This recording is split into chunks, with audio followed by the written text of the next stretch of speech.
Imagine a world where marital disputes weren't settled in a stuffy courtroom, but on a blood-soaked field of honor. A world where irreconcilable differences meant pick up your sword. Welcome to the bizarre, brutal reality of medieval divorce by combat. A legal tradition so outlandish it sounds like something from a dark fantasy. The Middle Ages, a time of harsh justice, fervent faith, and societal structures built on might. Law was often messy, influenced by local lords, church, and ancient traditions.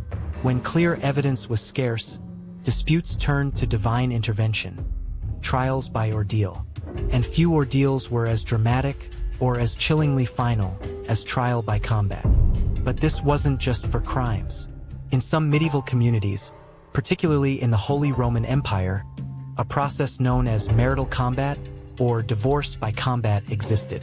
Yes, husbands and wives could literally fight to dissolve their marriage, to prove innocence in a dispute, or settle a grievance like infidelity. Sounds insane? Absolutely, but it was rooted in a peculiar logic. God, the ultimate judge, would grant victory to the righteous party, revealing the absolute truth. It was a court of last and most brutal resort. The rules were incredibly specific. For the man, it was a test of raw strength. He'd typically be armed with a shield and a heavy club or cudgel. Sometimes a sword. The arena was consecrated ground, ensuring no escape, no surrender without dire consequence. It was a public spectacle, drawing crowds, eagerly awaiting divine judgment and the gruesome end of a marriage. Here's where it gets truly bizarre and disturbingly fair by medieval standards. A woman was not expected to fight a man equally. Instead, she'd often be given a specific, almost comical advantage. A stone wrapped in cloth, a sling. Her mobility was key. The man, conversely, might be placed at a severe disadvantage, confined to a waist-deep pit, or even buried up to his chest with only one arm free. He was fighting literally from a hole, desperately trying to strike the agile woman with his limited reach, while she danced around, aiming her weighted cloth at his head. This was a highly ritualized, theatrical performance of justice, with absurd stipulations designed to level the playing field. An unforgettable sight. The stakes? Astronomical. Beyond divorce, the loser faced severe, life-altering consequences.